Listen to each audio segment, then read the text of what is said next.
ஜனநாயக தமிழ் தேசிய கூட்டணியோடு பொது விடயங்களிலேயும் அரசியல் தீர்வு சம்பந்தமான விடயங்களிலேயும் சேர்ந்து இயங்குவது என்ற எங்களுடைய முன்னைய முன்மொழிவோடு அது திரிவுபடுத்தப்பட்டு ஒவ்வொரு விதங்களிலே பிரச்சாரம் சென்று கொண்டிருக்கும் ஆகையினாலே உத்தியோகபூர்வமாக கட்சி எடுத்த தீர்மானத்தை நான் அறிவிக்க கடமைப்பட்டிருக்கிறேன். ஸ்ரீதரன் அவர்கள் அரசியலமைப்பு பேரவையிலே அரசாங்கத்துக்கு சார்பாக இறுதியிலே சுமூகமாக ஒரு தீர்மானம் நிறைவேற்றப்பட்டிருக்கிறது.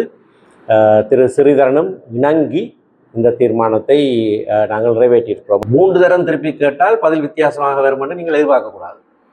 நான் ஒரு தடவை சொல்கிற பதில் தான் எப்போவுமே ஒரு பதிலாக இருக்கும். கட்டமைக்கப்பட்ட இனப்படுகொலையை சந்தித்திருக்கிறோம். அதற்கு எங்களுடைய எதிர்ப்பை தெரிவித்தும் பாராளுமன்ற உறுப்பினர் சிவஞானி ஸ்ரீதரன் தொடர்பாக முன்வைக்கப்பட்டிருந்த குற்றச்சாட்டுகளை ஆராய்வதற்காக அவரது இணக்கப்பாட்டுடன் மூவர் கொண்ட குழு நியமிக்கப்பட்டிருப்பதாக தமிழரசு கட்சியின் பதில் பொதுச் செயலாளர் எம். ஏ. சுமந்திரன் தெரிவித்தார். தமிழரசு கட்சியின் மத்திய செயற்குழு கூட்டம் வவுனியாவில் இன்று இடம்பெற்றது. அதன் பின்னர் ஊடகங்களுக்கு கருத்து தெரிவிக்கும் போது அவ்வாறு தெரிவித்தார். தொடர்ந்து கருத்து தெரிவித்த அவர், கட்சிக்குள்ளே எடுக்கப்பட்ட தீர்மானமாக இருந்தாலும் அத்தீர்மானம் உரிய முறையில் அறிவிக்கப்படாவிட்டால் அது திரிவுபடுத்தக்கூடிய சந்தர்ப்பம் உள்ளது. எனவே அதனை உத்தியோகபூர்வமாக கட்சி எடுத்த தீர்மானத்தை அறிவிப்பதற்கு கடமைப்பட்டுள்ளேன். எமது கட்சியின் பாராளுமன்ற உறுப்பினர் அரசியலமைப்பு பேரவையில் அரசாங்கத்துக்கு சாதகமாக செயல்பட்டதாக ஒரு குற்றச்சாட்டு உள்ளது. அது தொடர்பாக அவருக்கு கடிதம் மூலம் அறிவித்திருந்தோம். எனவே அந்த பதவியிலிருந்து கட்சியையும் சங்கடப்படுத்தாமல் அவரும் சங்கடப்படாமல் ராஜினாமா செய்யுமாறு கட்சியின் அரசியல் குழு கடிதம் அனுப்பியிருந்தது. அதில் அவர் இணங்காத காரணத்தினால் பாராளுமன்ற குழு தலைவர் பதவியில் இருந்து அவர் விலக்கப்பட்டார். அது அனைவருக்கும் தெரிந்த விடயம். இன்றைய கூட்டத்திலும் அந்த விடயம் பேசப்பட்டு இறுதியில் சுமூகமாக ஒரு தீர்மானம் நிறைவேற்றப்பட்டிருக்கிறது. பாராளுமன்ற உறுப்பினர் ஸ்ரீதரனும் அதற்கு இணங்கி இந்த தீர்மானத்தை நிறைவேற்றியிருக்கின்றோம். அந்த வகையில் குறித்த குற்றச்சாட்டுகள் தொடர்பாக கட்சியில் பதவி நிலையில் உள்ள மூவர், அதாவது தலைவர், நிர்வாக செயலாளர், பொருளாளர் ஆகியோர் இந்த விடயங்கள் உண்மையாக நடந்தனவா இல்லையா என்பது தொடர்பாக ஸ்ரீதரனுடன் கலந்து பேசி ஆராய்ந்து மத்திய செயற்குழுவுக்கு அறிவிப்பார்கள். ஒழுக்காற்று நடவடிக்கை தொடர்பாக பேசப்பட்டது. ஆனால் ஒரு இணக்கப்பாடாக இப்படி ஒரு பொறிமுறை ஏற்பட்டுள்ளது என்றார். இடையிலே நீண்ட காலமாக மத்திய செயற்குழு கூட முடியாத பல இடையூறுகள் ஏற்பட்டிருந்தது. நாங்கள் சென்ற மாதம் கூட தொடங்குகிற போது எரிபொருள் பிரச்சனை ஒன்று ஏற்பட்டது. பிரியாண வசதி இல்லை என்று சொல்லப்பட்டிருந்தது. ஆனால் இன்றைக்கு நாங்கள் நீண்ட காலத்துக்கு பிறகு மத்திய செயற்குழு கூடக்கூடியதாக இருந்தது. அந்த இடைப்பட்ட காலத்திலே அரசியல் குழு பல தடவைகளிலே கூடியிருக்கிறது. இணைய வழியாகவும் கூடியிருக்கிறோம், நேரடியாகவும் கூடியிருக்கிறோம். இன்றைக்கு நாங்கள் ஜனநாயக தமிழ் தேசிய கூட்டணியோடு பொது விடயங்களிலேயும் அரசியல் தீர்வு சம்பந்தமான விடயங்களிலேயும் சேர்ந்து இயங்குவது என்ற எங்களுடைய முன்னைய முன்மொழிவோடு அவர்களோடு மாதம் நாங்கள் நடத்துகிற கூட்டங்கள் சம்பந்தமாக தலைவர் எங்களுக்கு எடுத்து சொன்னார். எப்படியாக இந்த இணைப்பு அல்லது சேர்ந்து செயற்படுவது என்ன விதமாக இருக்க வேண்டும் என்பது பற்றி கலந்துரையாடல் இடம்பெற்றது. இதுவரை நாங்கள் இணங்கிக் கொண்டபடி கட்சிகள் தங்களுடைய தனித்தனியான அடையாளங்களை பேணிய வண்ணமாக, ஆனால் தமிழ் மக்களை பாதிக்கிற பொதுவான விடயங்கள் சம்பந்தமாகவும் தற்போது தமிழ் சட்டத்தரணிகள் பேரவை முன்னெடுத்திருக்கிற விடயத்திலே டிடிஎன்ஏ, அதாவது ஜனநாயக தமிழ் தேசிய கூட்டணியும் தமிழ்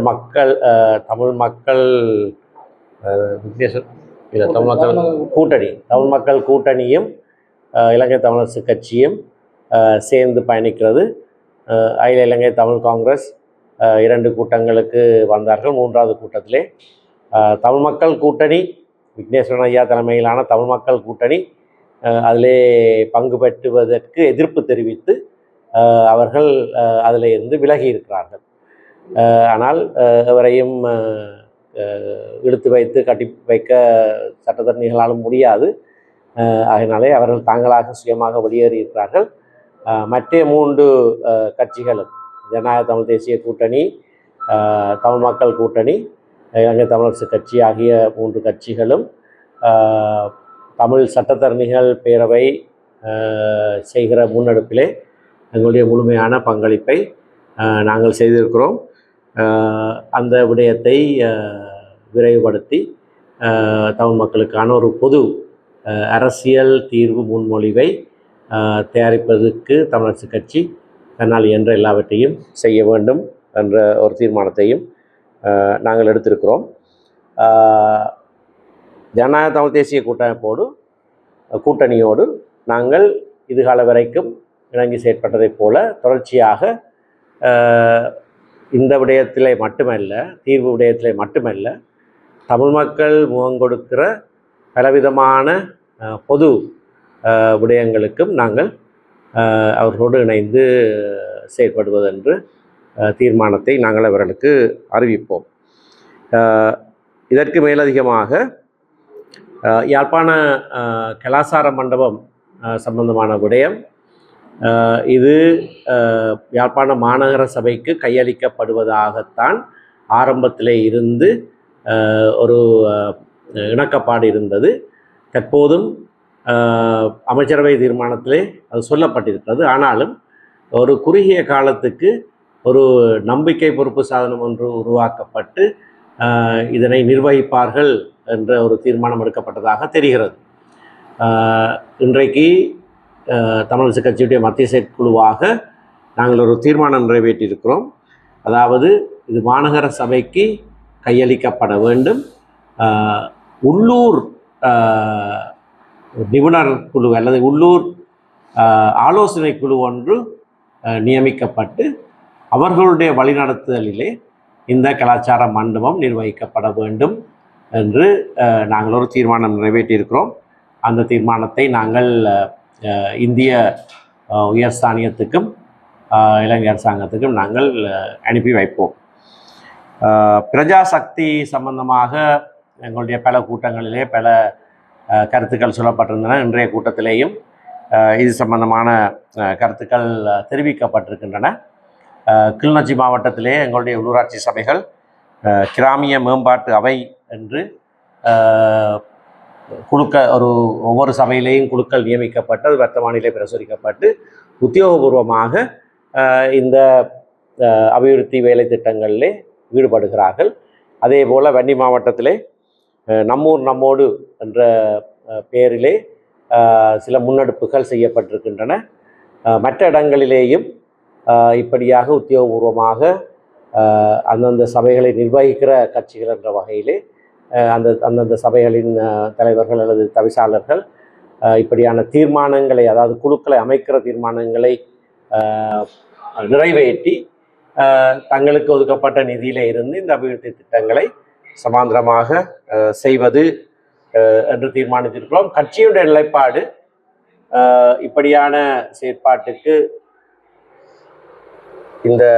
இந்த பிரஜாசக்தி என்று அரசாங்கம் சொல்லியிருக்கிற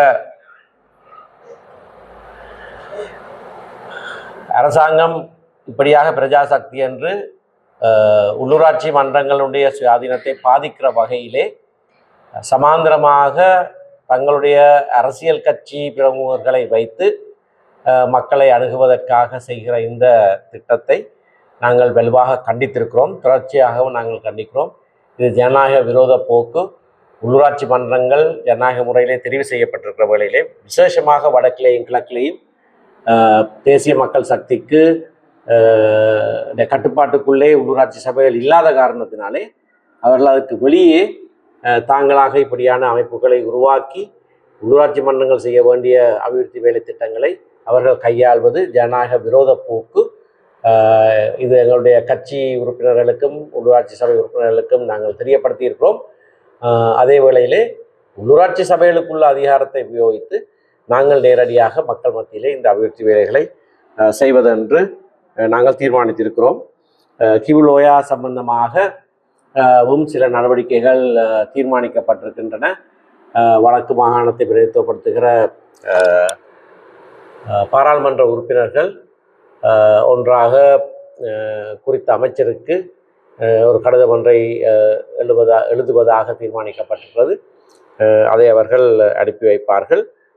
அதே வேளையிலே சட்டபூர்வமாக என்ன நடவடிக்கை எடுக்கலாம் என்பதை குறித்தும் சட்டத்தரணிகள் நாங்கள் ஆராய்ந்து கொண்டிருக்கிறோம். இது இன்றைய நிகழ்ச்சிகளில் இருந்த விடயங்கள். சென்ற கூட்ட அறிக்கையிலே இருந்து எழுந்த ஒரு விடயம், அதை பற்றியும் நான் சொல்லுகிறேன். கட்சிக்குள்ளே எடுக்கப்பட்ட ஒரு தீர்மானமாக இருந்தாலும் அந்த தீர்மானம் சரியான முறையிலே உத்தியோகபூர்வமாக அறிவிக்கப்படாவிட்டால் அது திரிவுபடுத்தப்பட்டு ஒவ்வொரு விதங்களிலே பிரச்சாரம் சென்று கொண்டிருக்கும். ஆகையினாலே உத்தியோகபூர்வமாக கட்சி எடுத்த தீர்மானத்தை நான் அறிவிக்க கடமைப்பட்டிருக்கிறேன். சென்ற பல கூட்டங்களிலே கௌரவ ஸ்ரீதரன் அவர்கள் அரசியலமைப்பு பேரவையிலே அரசாங்கத்துக்கு சார்பாக செயற்பட்டார் என்ற ஒரு குற்றச்சாட்டு இருக்கிறது. அது சம்பந்தமாக நாங்கள் அவருக்கு கடிதமாகவும் அறிவித்திருக்கிறோம். அரசியலமைப்பு பேரவையில் இருந்து ராஜினாமா செய்யும்படியாக அரசியல் குழு ஒரு தீர்மானத்தை அவருக்கு அறிவித்திருந்தது.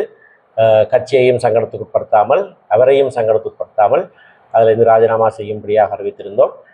அதில் அவர் இணங்காத காரணத்தினாலே பாராளுமன்ற குழு தலைவர் பதவியிலிருந்து அவர் இறக்கப்பட்டிருக்கிறார். அது எல்லாருக்கும் தெரிந்த விடயம்.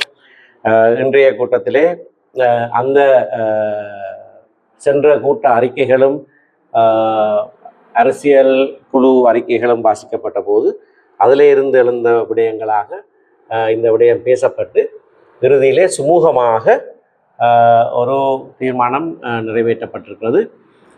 திரு ஸ்ரீதரனும் இணங்கி இந்த தீர்மானத்தை நாங்கள் நிறைவேற்றியிருக்கிறோம். அதாவது இந்த குற்றச்சாட்டுகள் சம்பந்தமாக, இது மட்டுமல்ல, இப்படியான குற்றச்சாட்டுகள் சம்பந்தமாக பதவி நிலையிலே இருக்கிற மூவர், அதாவது தலைவர், நிர்வாக செயலாளர், மற்றது பொருளாளர், இந்த 3 பேரும் இந்த விடயங்கள் உண்மையாக நடந்தனவா இல்லையா என்ற நிகழ்வுகள் சம்பந்தமான ஒரு திரு ஸ்ரீதரனோடு கலந்து பேசி அதனை விசாரித்து மத்திய செயற்குழுவுக்கு அறிவிப்பார்கள்.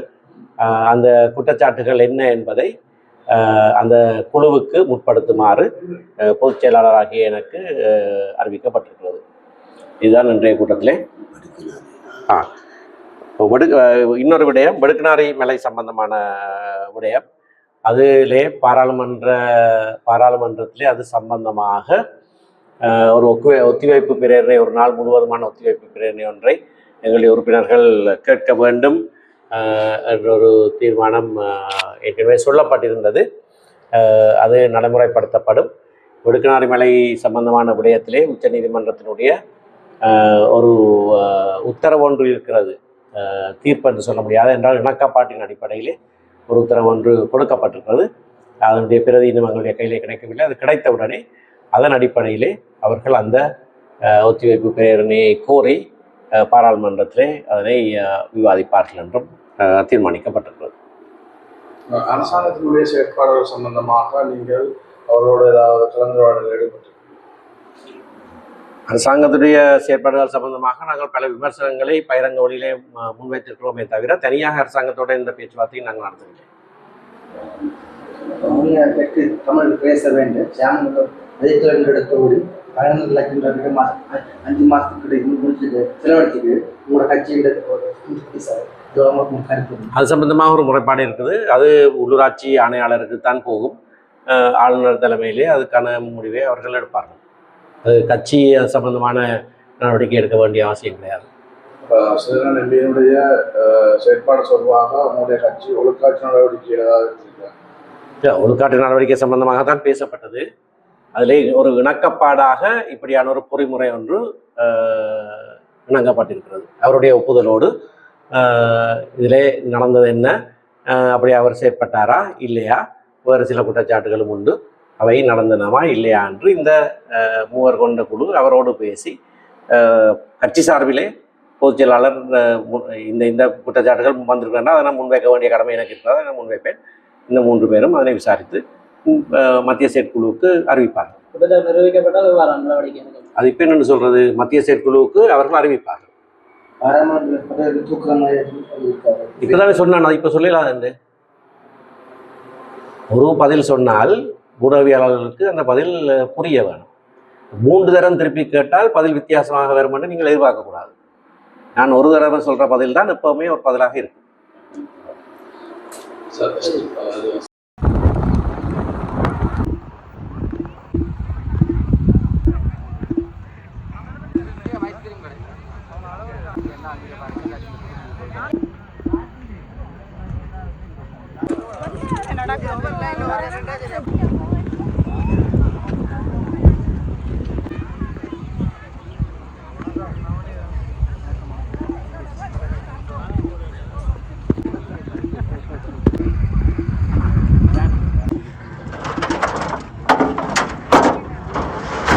தமிழ் இன படுகொலை நினைவு நாள் 17ஆம் ஆண்டு நினைவேந்தல் முள்ளிவாய்க்கால் மே 18 நிகழ்வுக்கான அனைத்து ஆயத்தங்களும் பூர்த்தியாகி கொண்டிருக்கிற இந்த சூழ்நிலையில் நாளை காலை 10:15 மணி அளவில் பிரகடனம், கொள்கை பிரகடனம் வாசித்தளிக்கப்படும்.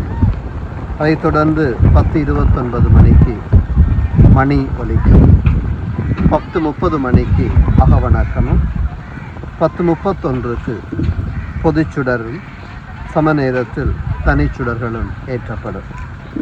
10:35 மணிக்கு மலரஞ்சலி இடம்பெறும். இன்றைய அந்த நிகழ்விலே தமிழ் உணர்வுகளோடு அனைத்து மக்களையும் ஒன்றிணையுமாறு முள்ளிவாய்க்கால் பொது கட்டமைப்பு சார்பாக தமிழ் மக்கள் அனைவரையும் அன்போடு அழைத்து நிற்கின்றோம். கட்டமைக்கப்பட்ட இனப்படுகொலையை சந்தித்திருக்கிறோம். அதற்கு எங்களுடைய எதிர்ப்பை தெரிவித்தும் அந்த அநீதிக்கு எதிரான நீதியை நாங்கள் கேட்டு இந்த இடத்திலே ஒன்று கூடிக்கொண்டிருக்கிறோம். இதில் பல தரப்பினர் இணைந்து இந்த ஆயத்த செயற்பாடுகளிலே ஈடுபட்டு கொண்டிருக்கிறார்கள். பிரதானமாக இந்த பிரதேசத்து மக்கள், பல்கலைக்கழக மாணவர்கள், பல்வேறு வகையான அமைப்புகள் சார்ந்தவர்கள் இதில் ஈடுபட்டிருக்கிறார்கள். எனவே அனைவருக்கும் நாங்கள் நன்றிகளை தெரிவித்துக் கொள்கிறோம். எனவே அரசியல் கடந்து தமிழ் தேசமாக நாங்கள் இந்த இடத்திலே ஒன்றிணைவோம். நமது எதிர்ப்பை இதில் நிலைநாட்டுவோம். எங்களுடைய நீதிக்காக நாங்கள் குரல் கொடுப்போம். அனைவரையும் அணிதிரண்டு வருமாறு அன்போடு முள்ளிவாய்க்கால் நினைவேந்தல் பொது கட்டமைப்பு சார்பாக உங்கள் அனைவரையும் அழைத்து நிற்கின்றோம். நன்றி.